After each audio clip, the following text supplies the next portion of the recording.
खबर है मैं खुश आमदेद। मेरे साथ आरविद भट्टी साहब, तैयार मलिक साहब और मैं हूं सईद काजी नाज़रीन। आज हमें यूके से मारूफ कानूनदान बैरिस्टर राशिद असलम साहब ने भी ज्वाइन किया। पहले मैं कुछ खबरों का जिक्र कर लूँ, फिर उनकी तरफ चलते हैं। राना शमीम साहब के बयान हल्फी के हवाले से खबरें आ रही हैं कि उन्होंने वो बयान हल्फी नवाज शरीफ साहब की मुबैना रिहाइशगाह या उन्हीं के किसी दफ्तर में साइन किया है। इसकी क्या अहमियत है कानूनी तौर पर या इखलाकी तौर पर? इखलाक तो वैसे ही है। बहरहाल आसिफ जरदारी साहब इस्लामाबाद में है और फिर डील की बातें हो रही थी और आज फिर डील टाइम फिश हो गई। तो फिर एक दिन डील होती है, दूसरे दिन फारग हो जाती है। इसके साथ हुकूमत मिनी बजट पास करा लेगी या नहीं, मगर कहा जा रहा है कि शायद करवा ही लेगी। और बेनज़ीर भुट्टो की 14वीं बरसी भी है, उस पर भी बात करेंगे। Thank you very much for your time barrister साहब। तो मैं ये यानी कि पहले तो ये खबरें आ रही थी कि जी फौरी तौर पर शायद मियाँ साहब की वापसी हो सकती है अगर उनकी अपील रिजेक्ट हो जाए। अब मुख्तलिफ खबरें आ रही हैं, तो क्या कानूनी ऑप्शन उनके पास मौजूद हैं? क्या वो अभी साल डेढ़ साल वहाँ मजीद रह सकते हैं बैरिस्टर साहब? जी बहुत शुक्रिया। उस पर उनकी अपील अभी फर्स्ट ईयर ट्रिब्यूनल में पेंडिंग है, जो कल तक की इत्तलात है उसके मुताबिक। तो जहाँ तक सुनने में आया कि उनकी जनवरी में हेयरिंग थी जो अब पोस्टपोन हो गई है। और नॉर्मली जब वो पोस्टपोन होती है तो 1 या 1.5 माह के लिए पोस्टपोन होती है। मीन्स कि उनकी फरवरी या मार्च में हेयरिंग दोबारा कंडक्ट होगी। इससे पहले जो अपील बंडल्स वगैरह जमा होने थे वो हो चुके होते हैं। और जहाँ तक मेरी इत्तलात है कि उन्होंने अपने एविडेंस भी जमा करवा दी है सारी कोर्ट में। अब जज उस पर फैसला करेगा कि आया कि उनकी एविडेंस इतनी क्रेडिबल है कि जिसकी बेस पे उनको यहाँ पे वीज़ा दिया जाए उनकी मेडिकल ग्राउंड्स की बेस पे, जो कि पहले रिजेक्ट हो चुका था। इसी वजह से ये अपील अब पेंडिंग है। अगर जज को इनके वकला कायल करने में कामयाब हो जाते हैं कि अपील जो डॉक्यूमेंट है, जो डॉक्यूमेंट्री एविडेंस इस किस्म की है कि ये पाकिस्तान ट्रैवल नहीं कर सकते और पाकिस्तान में सेहत की उनको वो सहूलियात मुहैया या मैसर नहीं होंगी जो यहाँ पे मैसर होंगी, उसमें काफ़ी स्ट्रिक्ट थ्रेश होल्ड होता है। तो ऐसी सूरत में अगर वो कामयाब हो जाते हैं तो अपील अलाउ हो जाएगी और इनको वीज़ा मिल जाएगा यहाँ पे, जो 2.5 साल का वीज़ा होगा। अगर अपील अलाउ नहीं होती तो फिर ऐसी सूरत में इनके पास ऑप्शन होगा कि उसका अपर ट्रिब्यूनल में ये उसकी अपील कर सकते हैं दोबारा उस फैसले के खिलाफ। उसके बाद राशिद साहब एक रहनुमाई फरमाइए। अमूमन आप वहाँ प्रैक्टिस करते रहे हैं, अमूमन जो हालात हैं कि ये 2 साल से वहाँ हैं, हॉस्पिटल में एडमिट भी नहीं हुए, तो अगर ये अपील उनकी रिजेक्ट हो जाती है, अगर रिजेक्ट हो तो यकीनन कोर्ट फैसला करेंगी, तो फिर फर्दर अपील में जाए, फिर भी अपील में कितना टाइम लगेगा नेक्स्ट अपील में? देखिए उसमें केस शुरू होने से लेकर आखिर तक 1 से 1.5 साल का अरसा लग जाता है। अभी जैसे इनकी अपील हेयरिंग आई हुई थी, अब वो पोस्टपोन हो गई, अर्जन हो गई है, तो इस वजह से थोड़ा सा और ज़्यादा टाइम लगेगा। तो इसमें बेसिकली 2 से 3 अपील राइट्स होते हैं जो इन्होंने एग्जॉस्ट करने होते हैं। अगर वो एग्जॉस्ट करने की हद तक देखें तो 1 से 1.5 साल का अरसा फिर भी लग जाएगा इनको वहाँ से डिपोर्ट करते हुए या ऐसा नोटिस ऑफ रिमूवल इनको सर्व करते हुए। तो उसमें होता ही है कि जब आपकी अपील रिफ्यूज़ हो जाती है तो होम ऑफिस उसमें आप पे नोटिस सर्व करता है कि आप इस मुल्क को 28 डेज में छोड़ दें। तो ये बेसिकली सिचुएशन होती है। साहब आप हमारे साथ ही रहिए, हमें नाज़रीन अब इरफान हाशिमी साहब ने जो है जिनकी एक खबर से बड़ी हलचल है हमारे मीडिया में भी, और ये इरफान हाशिमी साहब thank you very much for your time. हजूर ये बताएं, एक तो आपने कुछ ये कहा है कि आपके पास बड़े सबूत भी हैं जो आप वक्त आने पर देंगे, जो आपने स्टोरी दी है, तो एक तो मुख्तसरन बता दें कि वहाँ कौन कौन मौजूद था जब ये एफिडेविट लिखा गया और वहाँ मंजर क्या था आपकी खबर के मुताबिक? जनाब इरफान हाशिमी साहब। काई साहब अस्सलाम वालेकुम। एक बहुत शुक्रिया वक्त देने का। सर बरतानिया में काई साहब आप बगैर किसी सबूत के कोई खबर नहीं कर सकते, आपको उसके लीगल एस्पेक्ट्स देखने पड़ते हैं। अगर आप साबित ना कर पाए सोर्सेज की सिक्योरिटी का मामला कि आपका सोर्स जो है वो सिक्योर रखना है, जो एविडेंस हमारे पास है उसमें बड़ा वाजे ये पता चलता है कि जहां पर ये काम हुआ, नोटराइज हुए, और कदरी साहब खुद कहते हैं कि इन लोगों के तासुर से जो रिएक्शन था एक अब उनमें डिटेल्स कौन सी हैं आप खुद इसमें, क्योंकि मैं फैक्ट्स के ऊपर बात कर रहा हूं, मैं कोई ऐसी बात नहीं करना चाहता जो एविडेंस के अंदर मौजूद नहीं है। बट हम सब जानते हैं कि एवन फील्ड जो मार्बल आर्च है वहां पे कौन लोग मौजूद होते हैं, और इस किस्म का काम अगर हो रहा था तो उस जगह पर कौन कौन से लोग मौजूद हो सकते हैं, यानी बहुत ही क्लोज लोग मौजूद होंगे ना। ये तो नहीं हो सकता कि पार्टी वर्कर्स को आप बुला लेंगे या फिर उन लोगों को बुलाएंगे जिनका ताल्लुक नहीं है।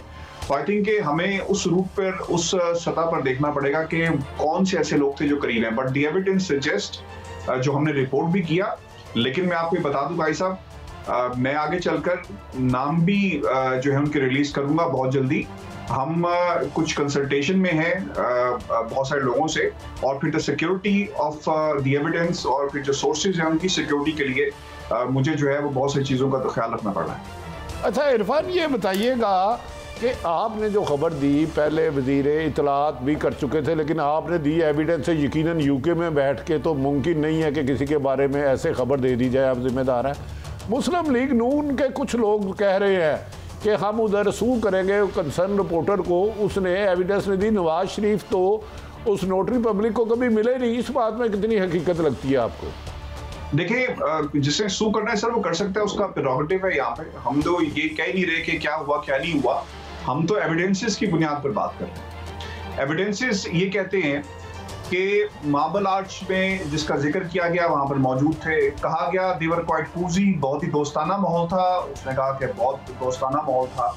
अब ये भी साबित करना होगा एविडेंसेस के आने के बाद, जब डिफेंस ये फाइल करेंगे या अगर ऐसी कोई बात होती है तो फिर उन एविडेंसेस के का दिफा कैसे कर पाएंगे, ये भी बहुत इंटरेस्टिंग है।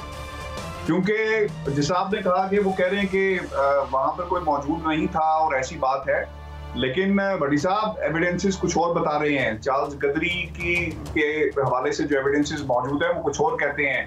वो बहुत कूजी थे, बहुत दोस्ताना माहौल में बैठे थे, और फिर उन्होंने कहा कि I'll make you the head judge for 15 years, और ताल्लुक का जिक्र किया जा रहा है उस एविडेंस के अंदर। अच्छा इरफान, आपने बड़ी अच्छी बात की। देखें, हमारी भी इतलात ऐसे ही हैं, उनके फैमिली मेंबर ने इस बात को कंफर्म किया, वो वहाँ थे। अगर वो आप पर सू करते, अगर वो केस हार जाते हैं, फिर तो उन्हें खासा हर्जाना अदा करना पड़ेगा आपको कि क्रेडिबल जर्नलिस्ट के ऊपर एलिगेशन लगा रहे हैं जो एविडेंस के साथ खबर दे रहा है। क्या आप समझते हैं कि वो ये कर सकते हैं, आपके खिलाफ कोर्ट जा सकते हैं, सू कर सकते हैं? बड़ी साहब, कोई भी किसी के खिलाफ कोर्ट जा सकता है। यहाँ पे तो बड़ी आसानी से लोग जा सकते हैं, कोई मसला नहीं है। लेकिन अगर जब जाएंगे और एविडेंसेस आ गए तो फिर कितनी ज्यादा सुक्की होगी, हर्जाना होगा, माफी होगी, क्या कुछ होगा। ये भी खास ख्याल रखना चाहिए लोगों को कि मेरे बैंक बैलेंस में कोई बड़ी लंबी चौड़ी रकमें नहीं होंगी सर, बहुत ही बेसिक खर्चा जो होता है। लेकिन जिनके बैंक बैलेंसेस भरे हुए हैं, इसका भी अदालत ख्याल रखती है डेफेमेशन के केसेस में कि पार्टी जिसने केस किया है उसकी मार्केट वैल्यू जो वर्थ है वो क्या है, और जिसके खिलाफ हो रहा है उसकी वर्थ क्या है, ये भी बहुत ख्याल रखा जाएगा। सही कहा आपने। मैं राशिद साहब से अरफान राशिद, आपको पता है वो तो जर्नलिस्ट है, उन्होंने अपना नुक्ता नज़र दे दिया। मैं आपसे पूछ रहा हूँ कि इस केस को सामने रखते, एक जो वीज़े का केस है और जो अगर इनका केस है, ये क्या इसकी लीगैलिटी है? अगर ये बताया जाए कि ये जो बयान अल्फी है राना शमीम साहब का, ये नवाज शरीफ के दफ्तर में हुआ है, ये उनकी प्रेजेंस में हुआ है, तो इसकी लीगल इम्पैक्ट क्या है? इसका केस को स्ट्रॉन्ग करता है कि वीक करता है? मैं राशिद साहब आपसे जानना चाहूँगा। देखिए, यहाँ पे बहुत सारी लॉ फर्म्स हैं जो इस किस्म की सर्विसेज देती हैं कि आप घर जाके अपना एफिडेविट साइन करवा सकते हैं। उसमें थोड़े से एक्स्ट्रा चार्जेस लॉयर्स लेते हैं। तो इसमें जो चार्ल्स ट्रास्टन गथरी हैं, उन्होंने अगर वहाँ पे जाके साइन किया है तो उसमें कोई, सबसे पहले तो कोई इलीगल बात नहीं है। अब उन पे जिम्मेदारी ये थी कि वो आया देखें कि एक तो उनके पास राना शमीम साहब के पास उनकी कोई ऐसी आईडी मौजूद थी। दूसरा, अगर उनके इर्द गिर्द कोई लोग मौजूद थे तो वो अनड्यू प्रेशर में तो नहीं थे, कोई ऐसा उन पे ज़हनी दबाव तो नहीं था, कोई ऐसी चीज़ तो नहीं थी कि जिसकी वजह से उन्होंने साइन किया, ये उन्हें चेक करना था। अगर उन्होंने ये सारी चीज़ें चेक की हैं तो उसमें कोई इशू होना नहीं चाहिए। आगे फ्यूचर में लोग पास में हों या ना हो, उससे कोई फ़र्क नहीं पड़ता इसकी लीगैलिटी पे, या इसको चैलेंज इस हवाले से नहीं किया जा सकता। अगर थोड़ा सा और भी अगर फ्यूचर में सॉरी मेरा ये भी सवाल ले लें, ये जो इन्होंने बयान लिया, आपके ख्याल में ये बयान अल्फी क्या नवाज शरीफ अदालत में लेके जाएंगे फॉर सम इज बेनिफिट?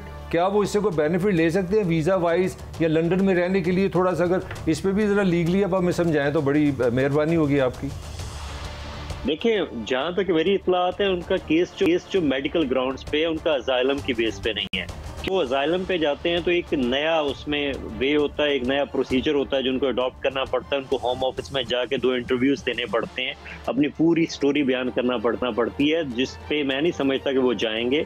इस वजह से ये जो बयान हल्फी है, जो स्टेटमेंट ऑन ओथ इन्होंने दी है राना शमीम ने, इसका कोई बहुत ज़्यादा असर उनके यहाँ के केस पे नहीं पड़ेगा। हाँ, पाकिस्तान के हवाले से जो है कोर्ट्स उनका एक अलग चीज़ है, वो अगर इसकी बेस पे कोई फैसला करना चाहें तो वो एक अलग टॉपिक होगा, लेकिन यहाँ पे इस बयान हल्फी की बेस पे कोई इशू नहीं हो सकता। बाकी एक और बात मैं आपके दोस्त से सिर्फ कहना चाहूँगा कि अगर कल को कहीं पे ये बयान हल्फी चैलेंज होता है और उसमें राना शमीम इस पे स्टैंड लेते हैं कि ये मैंने अपने साउंड माइंडेड हैसियत में इसको साइन किया था, तो मेरा नहीं ख्याल कि उससे कोई फ़र्क पड़ेगा या इसकी जो आप कह लें हैसियत, उस पर कोई सवाल उठ सकता है अगर वो इस पे स्टैंड करते हैं। ऐसा नहीं राशिद साहब, में सबमिशन है यूके में तो यकीनन आप ठीक कह रहे हैं, लेकिन पाकिस्तान में एक तासर है, ये कहा जा रहा है कि नवाज शरीफ साहब ने एक साजिश करके मुबैना तौर पर उन्हें लंदन बनाया। तो इधर की अदालत में तो फिर वो जो पाकिस्तान की अदालत को नवाज शरीफ साहब या राना शमीम साहब बदनाम करना चाह रहे थे, टारगेट करना चाह रहे थे, इधर की अदालतों में तो एक्सपोज हो जाएंगे। तो फिर इरफान तो उनको ले बैठा, अगर इधर की अदालतों में ये कन्फर्म हो जाता है, उधर की अदालतों का नहीं। नवाज शरीफ की मौजूदगी में राना शमीम साहब ने वो एफिडेविट किया और उसका मकसद 3 साल पुराने चीफ जस्टिस पर इल्ज़ाम लगाना था। तो पाकिस्तान की अदालतों में तो फिर मेरा ख्याल है मियाँ साहब का केस और गड़बड़ हो जाएगी। देखिए, पाकिस्तान की अदालतों के हवाले से मैं इस हवाले से राय इस वजह से नहीं दे सकता कि मैं यहाँ भी प्रैक्टिस कर रहा हूँ यूके में बहुत अरसे से, बहुत ज़्यादा अरसे से। तो पाकिस्तान की अगर अदालतें इस हवाले से देखती हैं कि लोग थे या जिनके हक में एफिडेविट दिया गया वो पास में मौजूद थे, तो ये एक अलहदा एक चीज़ हो सकती है। बहुत शुक्रिया बैरिस्टर राशिद असलम साहब, I have to leave it there. Irfan, आपका भी आपने हमारे लिए वक्त निकाला। भट्टी साहब, हम एक ब्रेक की तरफ बढ़ रहे हैं और वापस जब अब आएंगे तो भट्टी साहब आपसे और पूछेंगे कि यहाँ लीगल मॉरल तो कोई मसला रह ही नहीं गया वतन अजीज़ में, लेकिन लीगैलिटी हम देखेंगे। एक ब्रेक है, ब्रेक के बाद दोबारा हाजिर हो। Welcome back. अच्छा भट्टी साहब, कल तक तो पता चलता था कि अगले तैयारे से उड़ेंगे तो यहाँ आके तो सीधा मेरे ख्याल में प्राइम मिनिस्टर हाउस हमने जाना है। वो भी आज पता चला, इवन अंसार अब्बासी साहब की स्टोरी भी हम देख रहे हैं, वो भी टाइम फिश हो गया। और इसका कोई कानूनी असर हो ना हो, लेकिन जो अभी आप बात ब्रेक में कर रहे थे उसकी लीगल इम्प्लीकेशन जो आपकी लीगल माहिरीन से बात हुई है वो क्या कहते हैं? नहीं नकाई साहब, नवाज शरीफ इस वक्त गुनगुना रहे होंगे, दिल के अरमासमों में रह गए, हम डील का तासुर दे के भी तनहा रह गए। एक तो जैसे ही वापस आएंगे, पाकिस्तान का आइन और कानून जो कहता है, मैं उसकी बात बता रहा हूँ, एयरपोर्ट से प्राइम मिनिस्टर नहीं जेल जाएंगे, जेल, चाहे वो डयाला हो, चाहे कोट लखपत हो, जो हुकूमत वक्त चाहे। एक तो वो सुप्रीम कोर्ट से नाहल है, इस पे राजा आमिर अब्बास ने कहा है कि इसके लिए उनकी सजा सुप्रीम कोर्ट नहीं ख़त्म कर सकती, आइन में अमेंडमेंट कराना होगी 2/3 मेजोरिटी से।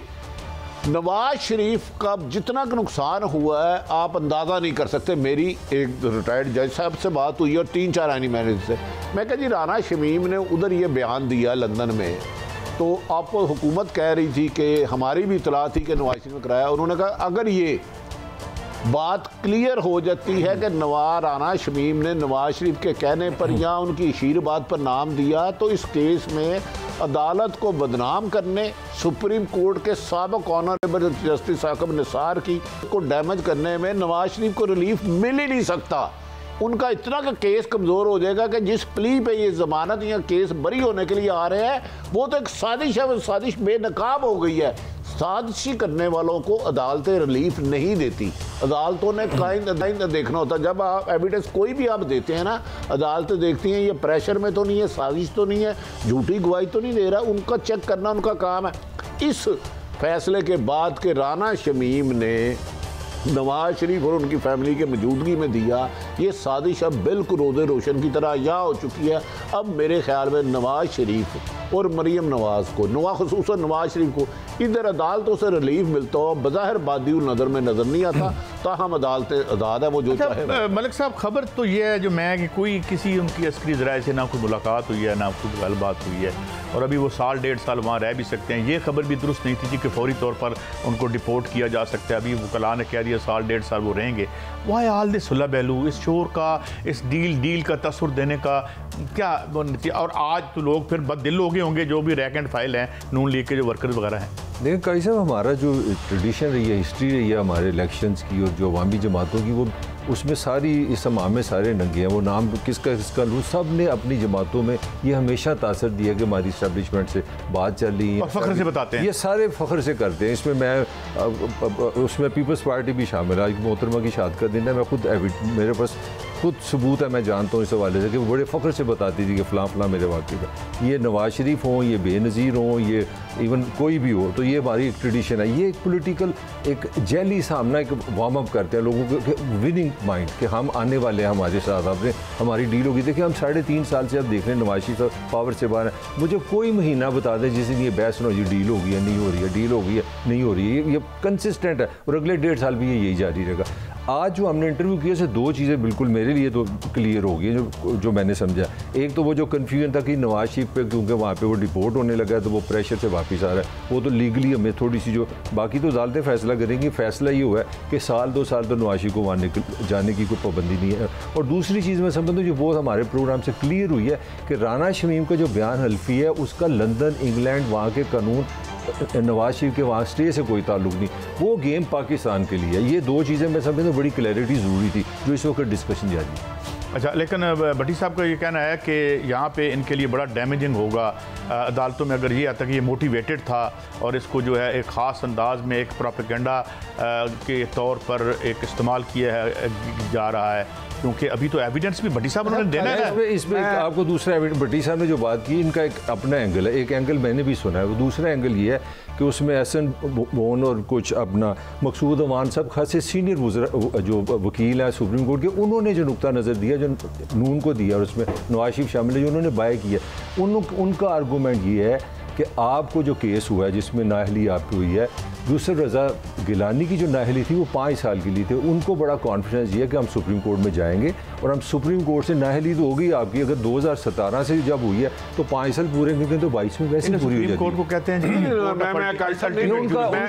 मैं थोड़ा सा इस तासुर को गोल दिया जरा, सुप्रीम कोर्ट में उन्होंने कहा था जब तक आप यूसुफ रज़ा गिलानी को खड़े हैं आपको ये सज़ा है। नवाज शरीफ को ताहयात नाहल किया, उसे अब सिंध हाई कोर्ट बार जाती है, ये उनका राइट है, ये जाएंगे जब सुप्रीम कोर्ट में जाएंगे, सुप्रीम कोर्ट नहीं, मैंने अर्ज किया सिंध हाई कोर्ट बार जा रही है, सुना है। उसके बाद उधर नवाज शरीफ की नाअहली 62-63 बी के तहत हुई है, वो फॉर एवर नाअहल होता है, उसके लिए आपको आइन में अमेंडमेंट करना होगी 2/3 मेजोरिटी से। अब ये आप कह रहे हैं कि नवाज शरीफ वगैरह को क्या मिला फायद, इसमें 2 मिले। एक तो अभी वकील साहब ने बात वाज़ेह साफ क्लियर कर दी, पहले उनका केस जनवरी में लगना था, इसका मतलब है वो फिजा बना रहे थे, लोगों को फ्रेम कर रहे थे मैं आ रहा हूँ। नंबर 1 बात काजी साहब, वो 4 वीक के लिए गए, उनको रोका किसने है, वो कब नहीं आ सकते थे मुझे बताएं, पासपोर्ट ख़त्म हुआ, वो तो खुद ही नहीं आ रहे थे। खदशा था कि उधर से डिपोर्ट हो गए, रसवाई होगी, शर्मिंदगी होगी, इंटरनेशनल मीडिया लिखेगा। अब ये आने की साजिश किसने की, मरियम नवाज ग्रुप ने। अब क्यों साजिश की, नवाज शरीफ से कोई डील ना कर रहा था, ना कर रहा है, ना किसी का राब्ता है जो डील करते हैं। शहबाज शरीफ खासे करीब हो रहे थे, शहबाज शरीफ को डैमेज करने के लिए नवाज शरीफ के आने की हवा बांधी गई कि क्योंकि शहबाज शरीफ की जो राय है मफाहमत की पॉलिटी मुस्लिम लीग नून में बहुत ज़्यादा मजबूत होती जा रही है, और वो कह रहे हैं कि नवाज शरीफ के पीछे लगे रहे तो हमारा सियासी कैरियर ही खत्म है। एक तीर में 2 शिकार किए, एक उसने आना नहीं था, खदशा था जनवरी में होता तो खबरें तो आनी थी। दूसरी, शहबाज शरीफ की जो भी मामला तय हो रहे थे उन्हें नुकसान पहुंचाया जाए, और इसकी अनकरीब इस घर को आग लग गई, घर ही के चिराग से, और सुन ले अनकरीब नून लीग के कुछ लोग इस पे फटेंगे। वो शहबाज शरीफ से मशावरत पहले करेंगे कि जनाब ये साजिश, जब उसने आना ही नहीं है, उनपे तो पाबंदी थी नहीं, वो तो अगले दिन आ सकते थे जब 2 साल पहले गए थे, पाबंदी तो हुकूमत ने नहीं लगाई, पासपोर्ट खत्म हो गया। शेख रशीद ने यहाँ तक ऑफर की है कि 1 दिन का डॉक्यूमेंट दूंगा, टिकट भी अपने पास से दूंगा, आने में रुकावट क्या है पहले ये बताएं। अच्छा जी, धमाके का हम इंतजार करेंगे, एहसन इकबाल साहब कब सुना दें। मियां नवाज शरीफ साहब की वापसी उनके मुआलजीन की इजाजत से मशरूत है। हाँ जी, what do you make out of this? वही पुरानी जो मैंने बात की हमारे अब थोड़ी सी चेंज है। ये 10-15 साल पहले इसमें अमेरिका भी शामिल था। पहले सारे सियासतदान ये बताने की कोशिश करते थे फलाना सेक्रेटरी मेरा वाकिफ़ है, फलाना प्रेसिडेंट का मुझे फ़ोन आ गया, और हमारे साथ वो जो बड़ी मशहूर ज़माना किताब भी लिखी गई अल्लाह अमेरिका एंड आर्मी। तो मेरा ख्याल है ये अभी तक उसी माजी में रह रहे हैं। ये जो अपने हमारे स्पीकर साहब का बयान था, बिल्कुल वो आपने वो एक कॉन्सेप्ट आपने क्लियर रखना कि भी नहीं हम है हमारे साथ ताकत हमारे साथ है। मगर दूसरी जो पहले मैं थोड़ी सी बात कर रहा था, इनके जो वकला हैं जो नवाज शरीफ की साइड है, एक तो भट्टी साहब आपको एक साइड दे रहे हैं ना कि उसमें नवाज शरीफ के लिए नेगेटिव है, मगर वो एक पॉजिटिव एंगल से आ रहे हैं। वो कह रहे हैं जब 3 जजेस के ये चीज़ें हम एविडेंस लेके जाएंगे सुप्रीम कोर्ट में, नंबर 1 इसमें राना शमीम आ गया, बयान अल्फी आ गया, अब वो कनेक्शन भी बन गया लंदन में क्यों है। दूसरा अरशद मलिक की वीडियोस है कि मैंने ये फैसला दबाव पे किया है, और जस्टिस अरशद मलिक की वीडियो को तो ऑन ही नहीं किया। वो करे ना करे, मैं उनकी बात कर रहा हूँ, मैं कोई डिफेंड तो नहीं ना कर रहा, मैं तो उनका प्लान आपको बता रहा हूँ। इसमें जस्टिस सदीकी में उनका भी कहना था इदारों का दबाव होता है, जब इस्लामाबाद के वो जज थे, तो वो कन्फ्यूजन है, वो कन्फ्यूजन है। बहरहाल उनके वकला ये सुप्रीम कोर्ट में केस लेके जा रहे हैं कि ये जो फैसले हुए हैं ये दबाव पे हुए हैं, नवाज शरीफ साहब के बिहाफ पे लेके जा रहे हैं, रीएड्रेस करें आप नवाज शरीफ साहब के बिहाफ। तो फिर वो अरशद मलिक की वीडियो तो उन्होंने प्लेस ही नहीं की एज एविडेंस, फिर ऑन करेगा ना कोई, फिर उसके बाद उसका फोरेंसिक होएगा तो उस बंदे अंदर भी होंगे। ये 2 नंबर किने बढ़ाई है? दिन में ख्वाब देखने पे तो पाबंदी नहीं है। मैं आंखें बंद कर लूंगा बड़ी साहब ना नोमन तेलोग ना नंबर 1 मरियम आप याद सादक साहब ने कहा धमाका होगा, पता नहीं ये एटमी धमाका करने लगे, मुझे तो पता ही नहीं कि ये करने क्या। ये वो गुलाम मोहम्मद मौजूद साहब के एटम मामला धमाका है। एहसन इकबाल साहब ने फरमाया उनका मौलज जब कहेगा, असल बात है जब तुम्हारी सजा खत्म होगी, मौलज उनका कोई डॉक्टर वहां नहीं है, जुर्म यहाँ किया, सजा यहाँ की, तकलीफ ही नहीं यहाँ थी, प्लेटलेट्स वहां तो जाकर तंदुरुस्त हुए हैं। मरियम नवाज साहबा कहती है कोलो फेल के तजादात बताता हूँ।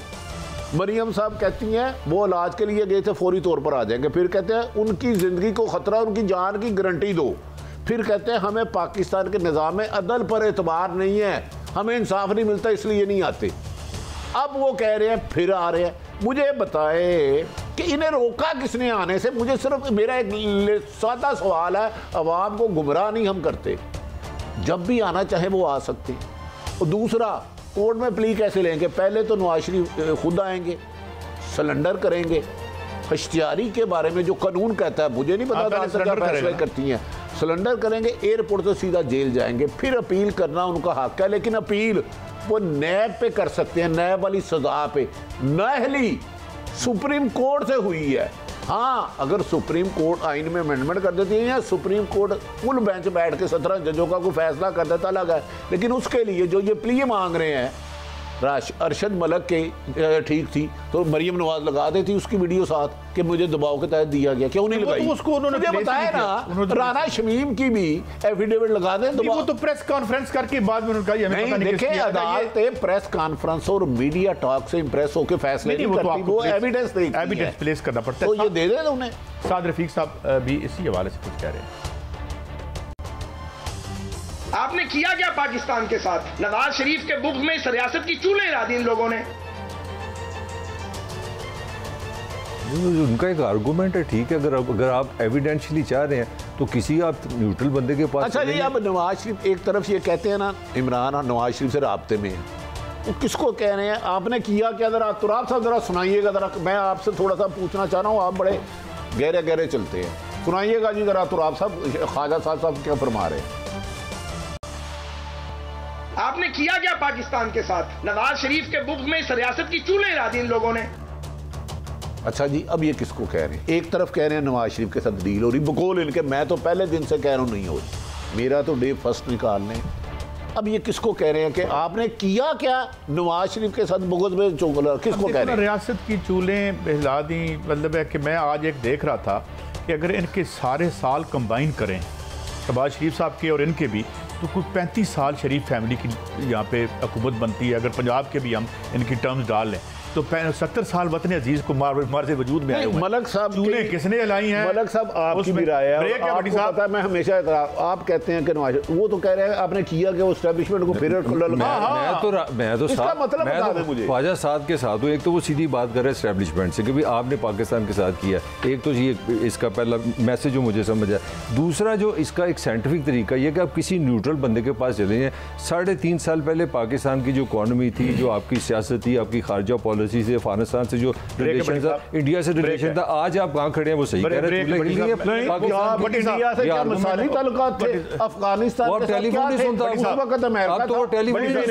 अगर रियलिटी पे आए नवाज शरीफ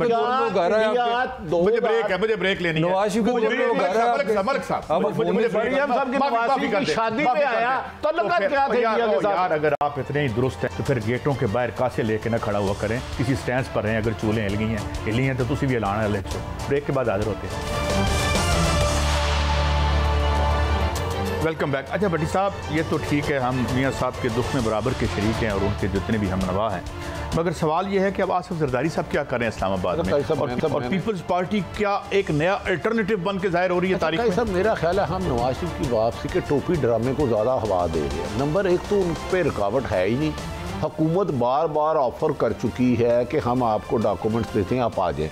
उनका आना भी ड्रामा है, जाना भी ड्रामा था। ठीक, आसिफ अली जरदारी मेरी इतला के मुताबिक उन्हें कोई ऑफ़र नहीं है। उन्होंने अपनी तरफ से कहा है कि मेरे पास आ रहे हैं, मुल्क की कबला सीधा करो। उन्हें ये ऑफर ढील थी या ढील है मुबैना तौर पर कि जितनी देर इमरान खान की हुकूमत वफाक में रहेगी 2018 के इलेक्शन के, उनकी सिंध में रहेगी। दूसरी तरफ जिस नाम पे वोट मिलता है जुल्फ़िकार अली भुट्टो, शहीद बेनज़ीर भुट्टो जो 27 दिसंबर को दुनिया से शहीद हो गई, उनकी मुलाकात शहादत से 10 दिन पहले मेरी बड़ी तफसील हुई। वो मैं किसी दिन खौफनाक हक़ाइक़ बताऊंगा, वो इमानत है। मुझे बताए भुट्टो के नाम से इनको वोट मिलता है बेनज़ीर के, तो बेनज़ीर की बरसी थी, तो आज रात को दोबारा वापस आ रहे हैं इस्लामाबाद और पिंडी जोड़ तोड़ कर रहे हैं। यार बीवी है आपकी, मोहतरमा पीपल्स पार्टी की असल वारस थी, उसके बाद तो लगड़ बगड़ सारा काम चल गया ना। भुट्टो की बेटी थी तो वो इस्लामाबाद में थे। भट्टी साहब आज मोहतरमा की बरसी है, उस हवाले से आप थोड़ा सा बताएं ना, मैं क्या बात हुई उनसे। मैं आपको इतना कहता हूँ चैलेंज कि अगर शहीद मोहतरमा बेनज़ीर भुट्टो जिंदा होती, उस दिन शहीद ना होती, अल्लाह के काम है, किसी भी कीमत पर आसिफ अली जरदारी पीपल्स पार्टी के सदर नहीं बन सकते थे, पाकिस्तान के सदर नहीं बन सकते थे, को चेयरमैन नहीं बन सकते थे। अगर वो कहते हैं तो जिस जगह मुझे उन्होंने मोहतरमा ने जो फरमाया उसके चंद ऑफ द रिकॉर्ड के अलावा मैं सारी खुली बातें बता दूंगा। जिस दिन बेनज़ीर भुट्टो की शहादत की असल इन्वेस्टिगेशन हो गई तो कौन कौन पर्दा बेपर्दा होगा ये भी तारीख लिखेगी और जियाले उसका गिरेबान पकड़ेंगे। वो तो नहीं होनी इन्वेस्टिगेशन। बस वो ना हो तो वो मैं नहीं कुछ कर सकता, उसमें मेरी कोई नहीं है। अच्छा, तो मैं ऐसा मतलब है आसिफ जरदारी साहब भी वही देखे। अभी हमने नवाज शरीफ पे क्या कहा है, हमने जो याद सादक को सुना, सब को क्या बता रहे हैं जी, बस वो जो ताकतवर हैं हमारे पीछे पीछे हैं, बस ये हाथ मिलने लगा। जरदारी साहब देखें वो वही पॉइंट 4 दिन पहले क्या बयान दिया कि वो मुझसे मशवरा मांग रहे हैं। मैं मौलाना मेरे जेहन में आ रहे हैं, अब उनको भी पता चल गया होगा कि पेशावर मेरे साथ है। अब देखें बल्दियात के इलेक्शन देखें, अब किसी का टारगेट पाकिस्तान की आवाम नहीं है, वो पीपल्स पार्टी हो, वो मौलाना हो, वो अपनी अल्लाह का शुक्र है वोट को इज्जत देने वाली नवाज शरीफ हो, इनका सबका टारगेट पिंडी में कोई जगह है वहां पे। शेख रशीद ने भी कहा एस्टैब्लिशमेंट का हम पर हाथ है आज। और काजी साहब आज शेख रशीद साहब का वो सुनने फिर शॉर्ट सुनाएं यार, वो बड़ा दिलचस्प है। शेख साहब कुछ बात कहां से कहां चली गई। कोई किसी का सब हाथ नहीं हटा। अदारे 20-20 साल की पॉलिसियां बनाते हैं, 20 दिन की पॉलिसियां नहीं बनाते। कोई अकल का अंधा ये सोच रहा है कि किसी एक शख्स की पॉलिसी होती है, अदारे की पॉलिसी होती है, और अदारों के थिंक टैंक 10-10, 20-20 साल की पॉलिसी बनाते हैं। देखिए उन्होंने कहा अभी भी हम पर हाथ है। ये 3 पार्टी की बड़ी लीडरशिप एस्टेब्लिशमेंट मुबैना तौर पर दावा करिए ये जमहूरियत अवाम के लिए। मैंने क्या कहा, अवाम के इलेक्शन नहीं होते। और शेख रशीद साहब ने कहा 20 साल पहले, शेख 20 साल पहले तो आप अंदर से शेख साहब आपको किसने कह दिया? 18 में पॉलिसी और थी, 13 में और थी, 12 में और थी। क्या हमें बेवकूफ़ बना रहे हैं? मुशर्रफ ने तो आपको पहले अरेस्ट किया, बाद आपने उसके साथ डील कर दी, उसने आपको जेल से निकाला और वज़ीर बना दिया। यार क्या ये काजी मलिक साहब, सारी सियासी जमातें, हम आसफ अली जरदारी साहब, ये भी तो मुझे बताए इलेक्शन में अवाम कहाँ है? मैं आपको बताऊं, जो मेरी आपकी अवाम है। देखिए आज मैं ज़रा कम बोल रहा हूँ मगर चीज़ वही साबित हो रही है। तीनों को भी मैंने साबित किया। शेर रशीद क्या साबित कर रहे हैं कि हम 20 साल के खाते हमारे खुल गए। चारों का एक ही मैसेज है कि ताकतवर हमारे साथ है, अवाम की किसी की परवाह नहीं। आपका वज़ीर आज़म इमरान खान ऑन रिकॉर्ड है, मैंने कानों से सुना है कि जनरल कियानी और जस्टिस इफ्तिखार की वजह से हम 2013 का इलेक्शन लड़े हैं, तो वो भी उन्होंने इल्ज़ाम लगाए थे। मैंने गलत कही ये बात? तो ये भी पाकिस्तान के इलेक्शन में ये सब की हमने 25 दिसंबर कायदे-ए-आज़म का दिन गुजरा है। एक कायदे-ए-आज़म मोहम्मद अली जिन्ना जो मेरे लीडर थे, उन्होंने पाकिस्तान बना दिया।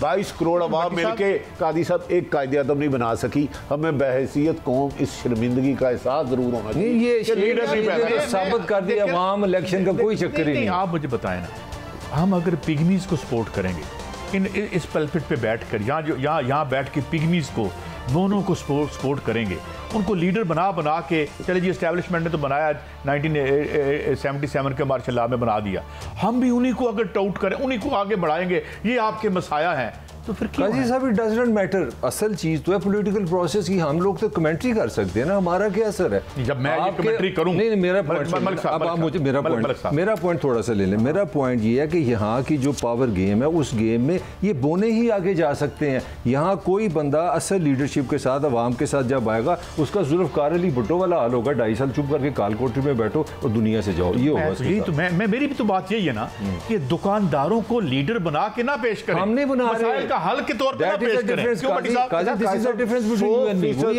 ठीक कह रहे हैं, लेकिन मेरा ख्याल है अदारे हमेशा मुल्क व कौम के लिए होते हैं, कौम की सैलरी से पैसे लेते हैं, उन्हें भी किसी एक जमात की तरफ नहीं झुकना चाहिए। कोई भी डाहाना पोस्ट ऑफिस टीचर हो, वो भी गलत कर रहे हैं। उनका आइन के तहत गैर जानिब रहना इतना जरूरी है। जो कायदे-ए-आज़म ने पाकिस्तान बनाया था, मैं वो उसकी बता रहा हूं। ये कहता हूं क्या रहा है आपने, क्योंकि अदारों के मुकाबले में आप खुदा के वास्ते आवाम को ना लाओ। अदारे चाहे पोस्ट ऑफिस है, एजुकेशन है, हेल्थ है, रेवेन्यू है, वो कौम के है, मुल्क के है, अवाम के पैसों से चलते हैं।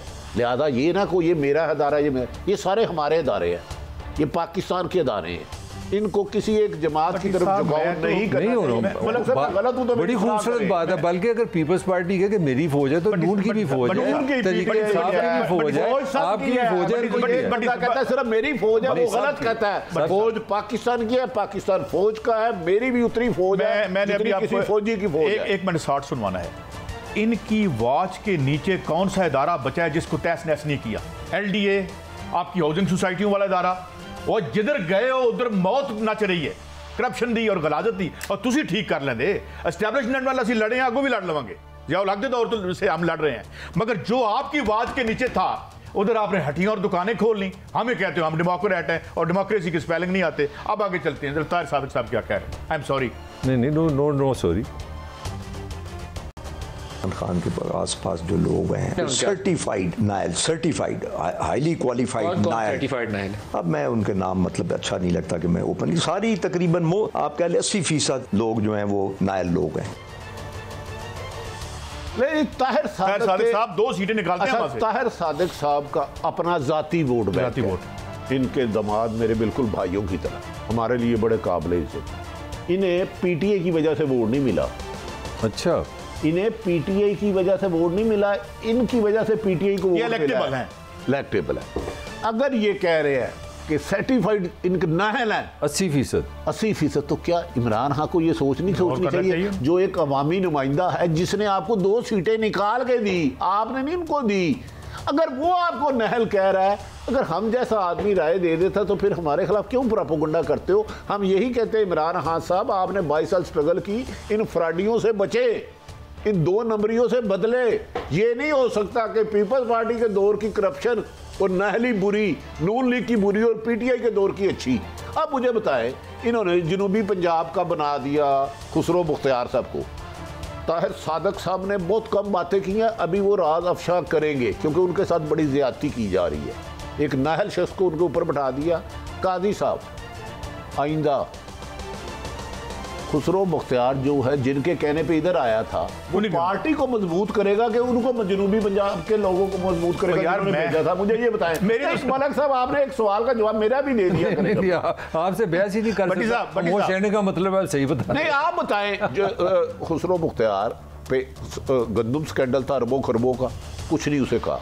अब उन्होंने अब जनूबी पंजाब का वो जिसने भेजा था उनको मजबूत करेगा कि पीटीआई को? साहब 100 बिलियन रुपीस के बारे में नैब मुल्तान ने कहा था कि he needs to answer few questions.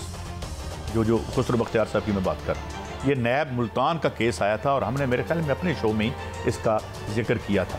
और इमरान खान के जाहिर है हम उसको तो नहीं, लेकिन मैं एक और बात कहता हूँ यार, लगी दिल की इंसाफ भी तो किया करे ना कि ये 3.5 साल से हमारी हजामत कर रहे हैं, एक 35 साल से इस मुल्क की मैशत की हजामत कर रहे हैं, and that we are presenting as alternative कि ये आके तुम्हारी चूल्हे भी ठीक कर देंगे और तुम्हारी मैशत भी ठीक कर देंगे। और मैनू नहीं हकीमत बड़ी साहब एक मेरी गल सुनो, मेरी आखिरी गल सुनो। मेरे एक दोस्त 5-7 पेशे नाकाम होकर हिकमत शुरू करती सी। मैं कहा शाह जी सुनाओ, कहने बस अल्लाह का बड़ा शुक्र है हुण तो मैं कैंसर नूं भी हथ पा लेना। वाकई ये बस बचाओ। आपके दोस्त नीम हकीम ने जो हिकमत की ना उसने सही कहा, मैंने कैंसर को भी हथ पा लांगा, आजकल कैंसर तो ही हथ पे है। खैर ये जो तंजीम कर रहे हैं सारी तंजीमें खत्म कर दी हैं। कैंसर साहब आपने फरमाया अभी खुद कि इनके ऊपर नैब का इतना केस था, तो क्या ऐसे शख्स को ला के जो हमने तब्दीली के इमरान खान कौम को ख्वाब दिखाए थे कि मैं साफ सुथरा पाकिस्तान लाऊंगा, 2 नहीं 1, क्या आप समझते हैं वो डिलीवर कर पाया? ईमानदारी से बिल्कुल नहीं। मैं पुराने डाकुओं को कभी डिफेंड नहीं किया। मैंने कहा नवाज शरीफ से ना बात हो रही है ना होगी, मैं पहले दिन से कह रहा हूं कि वो जेल जाएंगे। डील का तासुर नवाज शरीफ की हद तक गलत दिया जा रहा है, शहबाज साहब से मामला चल रहे हैं। वो जो आपकी बात को बढ़ा रहा हूँ, 100 केसेस बड़े केसेस, ये जो नैब के जो नया कानून है उसकी इंटरप्रिटेशन नहीं, बस एक फिक्र जो आपके लिए अच्छी खबर है, 2700 मुलजम जो है ना, 2700 मुलजमों को रिलीफ मिल जाएगा। आपको फिक्र उतार दे भाई मैं कह रहा हूं पाकिस्तान में करप्शन के खिलाफ एक दिन भी एफर्ट नहीं की गई मुखालफिन को कुचलने के लिए। आपको अगला सेगमेंट में इसमें हमने बात करनी है, लेकिन शेख रशीद साहब का एक शॉट और सुनते हैं। इमरान खान की ख्वाहिश थी कि ये जिन्होंने सब्सिडी भी ली चीनी चोरों ने, और चीनी भी यहीं रखी और आटा पे भी यही रखा, उसकी ख्वाहिश है कि इनको आइन और कानून के शिकंजे में पकड़े। लेकिन आइन और कानून के जो लवाजमात हैं, यहाँ माफियाज जो हैं इस मुल्क में, उनके रूट्स इतने लंबे हैं कि उन पर हाथ नहीं डाले जा सके। उन्होंने तो अपना काजी साहब मैं माफी चाहता हूँ यार, काजी साहब आप भी थोड़ा सा ना पुरानों ने करप्शन की। वज़ीर दाखिला कह रहा है माफिया के आगे वज़ीर आज़म बेबस है।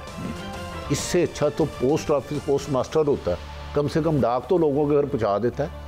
अगर वो कह रहे हैं कि वज़ीर आज़म चाहते थे, और मैं भी कह रहा हूँ चाहते थे, अगर नाकाम हो गए, अगर मुल्क का वज़ीर आज़म बेबस है कि वो माफिया को नहीं कर सकता, तो मुझे बताया 22 करोड़ अवाम का क्या कसूर है? उनको किस बात की सजा दे रहे हो? अगर आप माफिया नहीं खत्म कर सकते, काजी शहीद का काम नहीं है माफिया खत्म करना, मलिक साहब का नहीं है। हम खबर दे सकते हैं माफिया हाक में वक्त है। काजी साहब ये काम कर शेख रशीद ने नवाज इमरान खान की नाकामी का एतराफ किया। नहीं, एक काम ये कर सकते हैं रशीद साहब, ये अपना इस्तीफा दे सकते हैं कि हम काम कर सकते हैं। और ये एक और मैं आपको बात बताऊं, नहीं मैं आपको बताऊं, ये वज़ीर दाखिला कह रहा है आपका, आप तो समझते हैं मैं क्या कह रहा हूँ। मेरा सवाल आपसे ये है कि आप पाकिस्तान की तारीख निकाल लें। ये मैं आपको फैक्ट बताने को, सबसे ज्यादा जो वफाकी वजीर है पाकिस्तान 1947 से लेके आज तक, उसका नाम शेख रशीद है। 7 दफा वजीर है कि आपको पता है कि पाकिस्तान में माफिया ताकतवर है। इमरान खान के फेलियर्स और शेख रशीद के फेलियर्स का जवाब वो खुद देंगे। बात यह है कि जब आपका इलेक्ट्रल सिस्टम बुनियादी इस पे करता है कि आपके पास 15-20 करोड़ रुपया फालतू हो, आप 2-2 हज़ार के वोट खरीदें, ठीक है, और उनके खिलाफ पीएम जाएगा, तो निजाम जिम्मेदार है। मैं यही तो कह रहा हूं कि आप जो है आके हम तनकीद शुरू कर देते हैं, ओहो ये हो गया, शाम को वही बैठ के जो है 2-2 हज़ार रुपए बांट रहे होते हैं लोगों में। किन्ने नहीं बनाना? नवाज शरीफ प्राइम मिनिस्टर नहीं रहे, 3 दफा रहे, गुनाह है, उसका क्या किया? उसका भी गुनाह है। अच्छा काजी साहब, मैं आपकी बात को सेकंड करता हूँ। हम सारे ही बुरे हैं क्योंकि हम करप्शन, ये जो वज़ीर आज़म कोई भी आता है, उसका नाम नवाज शरीफ हो, यूसुफ रज़ा गिलानी हो, ज़फ़रुल्लाह जमाली हो या मोहतरम इमरान खान साहब हो, ये किस बात का ओथ लेते हैं? पैसे बांटने का कि अवाम की जानो माल की हिफाजत और आइन की पासदारी करने का ओथ किस बात का लेते हैं? मैं आज आपसे एक और बात कर रहा हूँ मैं बात ये कर रहा हूँ कि आप जब कोई बंदा ताले आजमा आइन तोड़ता है तो आर्टिकल 6 मुतारक हो जाती है। जब एक प्राइम मिनिस्टर कहता है कि मैं इस मुल्क की सारी अमानतें जो हैं वो उस पर ख़यानत नहीं करूँगा, तब आइन नहीं टूटता। और वो तो गलत हुआ, उसके खिलाफ हम लड़े, अंदर भी गए हम। मुझे ये बताएं कि जो हमारे लीडर थे उन्होंने हमारे साथ क्या किया? बड़ी साहब मलिक साहब, मैं आपसे ये सवाल बताऊँ, पैसे बांटते हैं, गलत करते हैं, लेकिन जो मुल्क का वज़ीर आज़म कोई भी हो, हम एक नाम नहीं लेते, हमारे लिए हर सियासतदान काबिल एहतराम है, ओथ लेता है मेरी आपकी 20 करोड़ आवाम को 38 हुकूक है मेरे देने के, इनको रोज़गार दे, तालीम दे, सेहत दे, इंसाफ दे। वो अपने ओथ की वायलेशन करता है तो मैं उसकी बात पे क्या एतबार करूं? मेरा फिर मुल्ज़म कौन है? वो देखें, आपने जो बात की ना, कानूनी, इखलाकी, आईनी, हर एतबार से वज़ीर आज़म की जिम्मेदारी है। और मैं अब एक फिक्रा से कहूँ, हमने उसको 32 मिनिस्ट्रीज और 7,000 अरब रुपया दिया है। ये कोई आसान नहीं है, 7,000 अरब लेते हैं। ये रियासत चलाओ। ब्रेक के बाद आदर होता है। Welcome back. अच्छा भट्टी साहब और मलिक साहब, ये कल तो पास होना था मिनी बजट, अब कल नहीं होगा, बुध को होगा, गोया एक दिन आगे चला गया। इसकी कोई खास वजह है? हाँ सब, एक तो हुकूमत के मुंह में कोड़ की ली आ गई है, ना खाने जोगी ना निकालने जोगी। एक तो उन्हें खदशा है अपोजिशन, सॉरी इत्तेहादी जमातें साथ ना दें, लेकिन खैर IMF से ये एग्रीमेंट हुआ है, मेरा हाल है साइन करवा लेंगे जिन्होंने भी करवाना है। तो हुकूमत के लिए प्रॉब्लम बेचारी के लिए ये है, ये नहीं करते तब भी मुसीबत में फंसते हैं, करते हैं तो महंगाई का ऐसा तूफान आएगा जो मेरा आपका इशू है, रोज आ रहा है। नहीं काजी साहब देखें, फिर खुदा का वास्ता है, एक चीज़ ग्रोसरी आज आप 15,000 की ले रहे हैं, अगले महीने जब आपको 30,000 की देना पड़ेगी तो 90% लोगों को लिखे लोग निकल आएंगे घरों से। ये मिनी बजट नहीं, ये मिनी एटम बम गिरेगा 98% लोगों के घरों में। मैं हाकिम वक्तों की बात नहीं कर रहा, मैं 2 या 3% जो इस मुल्क के लुटेरे हैं उनकी बात नहीं कर रहा, मैं बता रहा हूँ इस मुल्क की जो 95% पॉपुलेशन, उनके घर एटम बम गिरेगा। काजी साहब उनका सोचे, इनको कुछ नहीं करता, मिनी बजट ये दे देंगे। मैं 750 एकड़ में रहता हूँ, जाती उमरा यहाँ बनी गाला 350 एकड़ में, मुझे बताएं मेरी तरफ से जितने मर्जी मिनी बजट ले। मैं मलिक साहब देखें, ये बुनियादी इशू है, पाकिस्तान का सबसे बड़ा बुनियादी इशू महंगाई और लोगों के राइट्स हैं।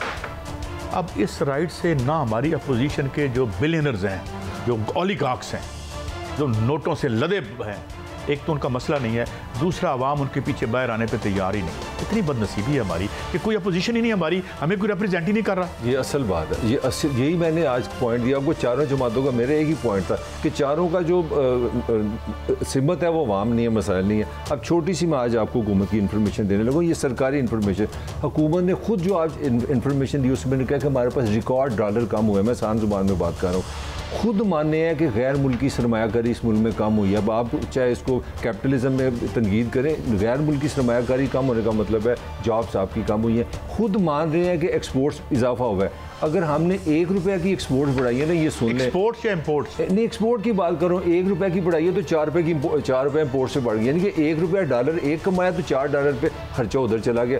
इसीलिए जो डॉलर 180 से ऊपर जो गया उसकी वजह ये है कि एक्सपोर्ट्स आपकी अनबिलीवेबली इतनी ज़्यादा हो गई कि 30 से 40 बिलियन डॉलर का वहाँ डेफिसिट आ रहा है। अब मेरा आपसे पॉइंट सिंपली है, अगर आप परसों ये बिल नहीं मंजूर कराते तो डेमोक्रेटिकली अच्छा है मुल्क जो मर्जी निज़ाम पे, आप ऐसी हुकूमत से कि आप अक्सरियत ही साबित कर सके। जिस दिन आपने ये बिल मंजूर करा लिया, अब आवाम के पास गए 500 अरब से, जब आवाम ने आपका गिरेबान पकड़ा, लास्ट ईयर है, इत्तेहादी सारे ये रो रहे हैं कि यार सारी कार्रवाई हम पे पड़ जानी है कि हम महंगाई के आपके साथ हैं। भट्टी साहब वाला आर्गूमेंट है कि इत्तेहादी सबसे ज़्यादा कन्फ्यूज़ है, अगर उनको कहीं दाएँ बाएँ से डंडा सोटा ना आया तो मेरा नहीं ख्याल ये पास हो सकता बिल। जी देखिए, इस बिल को PTI भी नहीं मंजूर करवाना चाह रही, मैं जो ईमानदारी से बता रहा हूँ, लेकिन इसके पास ऑप्शन नहीं है, ये कड़वी गोली इन्हें खानी पड़ेगी। अब मैं एक खबर दे दूं कि बाज जमहूरियत के चैंपियन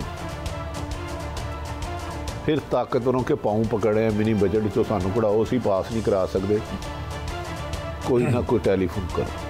बस इससे आगे कुछ नहीं कर। सारा कुछ तो बता दिया। तो मैं क्यों दसा पागल है यार, मैंने कुर्बानी तो यही कहा है कि ये पास हो तब अजाब है, ये फेल हो तब अजाब है। मतलब आगे यार लास्ट ईयर आपका इलेक्शन ईयर है, अब इमरान खान साहब फिर अगले महीने आ रहे हैं लाहौर में, हर वक्त आगे कहीं वो सेफ कार्ड की इफ्तिताह कर रहे हैं। इमरान खान साहब कमो बेशतर सैकड़ों दफा लाहौर आए हैं, लाहौर उनका 100 दफा आए वज़ीर आज़म। यहाँ पैदावार है लाहौरी है वो नवाज शरीफ। आज तक उनके लाहौर में आने के आके रहने के जाने के बाद अवाम की बिजली कहीं सस्ती हुई नहीं, पेट्रोल सस्ता हुआ, इंसाफ मिलना शुरू हुआ, कब्जा ग्रुप के खिलाफ कार्रवाई हुई, गंदुम वाले हुई, IPP के खिलाफ कार्रवाई हुई, नैब सीधे रास्ते पे चला, अदारा सीधे रास्ते पे कोई चला, कोई उनकी बात एक तो फिर दे देना। आज मेरे पास से जो खबर आई है कुछ 4 अरब रुपए की DHA में और दाएं बाएं प्रॉपर्टियां जो हैं बाजियाब करवाई गई। बड़ी बात है, मुबारक, बहुत अच्छी खबर है। उसमें जो आदमी में कराई है DHA में, ये कहानी फिर सही उसी रेड लाइन क्रॉस ना करया करो। इसके अलावा भी कहीं मैं कुछ लोगों को जानता हूँ जो खरबपति हो गए, अरब नहीं, अरब लफ्ज़ मैं कह रहा हूँ नहीं, काजी साहब ये इधर उधर जंगलात की जमीन दाएं बाएं लेके असल कब्ज़ा माफिया। याद रखने कोई भी कब्ज़ा ग्रुप दुनिया में आला सरपरस्ती और पुलिस की सरपरस्ती के बगैर किसी की 1 इंच दीवार नहीं ले सकता। ये आज बात लिख के रख ले, मेरा पूरी जिंदगी का तजर्बा है। बटी साहब आपका एक फेवरेट टॉपिक है वो, सॉरी मैंने पहले भी बात की थी, 100 बड़े केसेस, उसमें सारे हमारे यार दोस्त आते हैं, बड़े बड़े जो वजीर आजम सदर वगैरह, आप समझ गए 100 केसेस हो गए, 2700 लोगों को रिलीफ मिल जाएगा। तो किधर गया हमारा वो यार, एक मुझे बात का जवाब दें। मैंने रिलीफ लिया है। अच्छा कई सब आप कह रहे हैं ना 400 450 कनाल जितनी भी, मुझे बताएं इमरान खान साहब ने कमो बेशतर 100 बयान दिए, चलो उनकी अपने बेनोई की जगह थी, वो उस पे तो भी उस पर IG बदल दिया उन्होंने। तो जो गरीब आदमी है, कितने कब्जा ग्रुपों के खिलाफ लाहौर में कार्रवाई हुई, उनके नाम बताएं, चले गिनती करते हैं। आज मैं अपनी सलाह करूँगा, कुछ नहीं हुआ। देखें वो खुद मेरा वज़ीर आज़म कहते हैं कि कब्जा माफिया को नहीं छोड़ूंगा। मैं नाम गिनने लगाऊं, हर एक का बेनोई, हर एक का रिश्तेदार वज़ीर आज़म नहीं होता, उसकी तो प्लाट मिल गया होगा। बाकी कितने कब्जा ग्रुप अंदर हुए हैं, लाहौर में ले लेते हैं, चलो कुछ भी नहीं सर। तो मैं गिन रहा हूँ यार, ना ही 10-15 सारी उम्र ही तो मैं अंदर नहीं होया। बटी साहब आपने छोड़ दिया कब्जा करना। लेकिन यार एक बात मुझे बताएं, जिस वक्त ये तरमीम नहीं आई थी तो सारी अपोजिशन कह रही थी इसकी वजह से काम बंद है, ना कोई ठेका हो रहा है, ना कोई ब्यूरोक्रेट काम करता है, और जे उन्होंने कानून कर देता है तो जनाब हो इसमें से इतने बंदे निकल जाएंगे। मतलब हमने हर कीमत पे अटैक किया। आप सबसे देखो ना, मैं तो ये आपने कहा है यार, बटी साहब मुझे बताएं ना, आप कहते हैं जब सारे काम रुके हुए हैं, नैब की वजह से सुबह सूरज नहीं निकलेगा। मुझे बताएं ना, मैं आपसे आप मुझे बताएं ना, आप मुझे बताएं आपकी सारी उम्र के खिलाफ धड़ा ही छड़ना। काजी साहब देखे, आपने हमेशा देखे, हम भी है, हम ये नहीं कह रहे, हम ये नहीं कह रहे कि इसको पकड़ो, हम कह रहे हैं करप्शन के खिलाफ कार्रवाई शफाफ होनी चाहिए। ये NRO किसी को भी नहीं मिलना चाहिए, मुझे नहीं मिलना चाहिए तो दूसरे की क्या बात। बटी साहब जब आपको ये ऑर्डिनेंस पसंद आया, आप समझते हैं? मुझे नहीं पसंद आया, मुझे तो ये निजाम ही नहीं पसंद। मैं तो ये कह रहा हूँ कि जब सारे आपके आर्ग्यूमेंट निकलते हैं ना, मुझे क्यों निकाला, वो सारे बोधे और भदे और 2 नंबर हो जाते हैं। वो आर्गुमेंट तो फिर आ गया, अगर नवाज शरीफ को निकाल के हमने 2700 बंदे को रिलीफ दिया, 2700 बंदे को रिलीफ मिला है, इसने अवाम का पैसा खाया है। काजी साहब, इसने अवाम का पैसा खाया। आपके दुख में बराबर मेरा कोई दुख नहीं है, आपको बड़ी तकलीफ हुई इस बात की। मलिक साहब मैं कह रहा हूँ, इन्होंने 27 दिसंबर पे आना पड़ा, हुकूमत के खरबों रुपए अवाम के कमाए। बिल्कुल ऐसे इन्हें कोई एक बंदा एक कानून ला के कैसे फेयर दे सकता है? ये अवाम के हुकूक पे डाका नहीं। अच्छा बड़ी साहब, मैं एक वाकया सुनाना चाहता हूँ, मैं एक वाकया सुनाना चाहता हूँ। मेरी मुलाकात हुई। अच्छा तो ये वाकया दोबारा सुनाओ, हकीम वाला बड़ा खूबसूरत वाकया। सिर्फ नहीं ये बड़ा मजेदार, आधा सेकंड का सिर्फ मैं तटमिनता कर। हकीम साहब कहते थे कि जी मैंने हुकूमत शुरू की है, हुण तो मैं कैंसर नहीं हथ पा नहीं, उनकी कहते पहले कुछ नहीं सी करते, फिर अचानक कई जगह तो नाकाम हो चुके सन, नाकाम हो चुके सन। अगला वाकया कई दफा पे नाकाम हो गए। अगला वाकया रहमान मलिक साहब से मेरी मुलाकात कुछ अहम लोगों के साथ हुई जब वो वज़ीर दाखिला थे, तो उन्होंने बड़े शौक़ से मुझे बताया कि जनाब हमने बेनज़ीर के तमाम कातिल पकड़ लिए और हमने बिल्कुल खुरे तक पहुंच गए हैं और हम जो है वो बैतुल्लाह महसूद की कब्र तक सबको ले गए। वाह वाह। तो मैंने उनकी खिदमत में अर्ज़ किया जिसको उन्होंने जवाब नहीं दिया था। मैं क्या इस ताकत में आने की क्या एक शर्त ये भी तो नहीं थी कहीं खुदा न खास्ता कि उस बेनज़ीर भुट्टो साहिबा की शफाफ उनकी जो असैसिनेशन और शहादत है उसकी शफाफ जो है वो तफ्तीश नहीं करेगी ये पार्टी, तो इसका उन्होंने मुझे जवाब नहीं दिया। मैंने जवाब नहीं दिया। मैं क्योंकि बेनज़ीर साहब के बड़ी मुझे उनसे मिल उनके एक एक विटनेस को मार दिया गया चुन चुन के। किसने मरवाया? खालिद शहनशाह को, उसके मिल को किसने मरवाया? सिर्फ आप उनके कातिल ढूंढ ले, बेनज़ीर का कातिल नजर आ जाए। मैं खबर दे रहा हूँ कि मैं रेफरेंस से हट रहा हूँ। सॉरी, आपने जो बात की थी ना नैब की, 1300 अरब रुपए के केसेस चल रहे हैं, 1300 अरब रुपए के, 500 अरब के लिए टैक्स के लिए हम पूरा पाकिस्तान के लिए चीन 1300 अरब के क्लोजिंग है। 1300 अरब में इतना बता दें कि शायद खर्च हुए हैं। चलें, इजाजत दीजिए, कल फिर मिलेंगे। अल्लाह हाफिज़।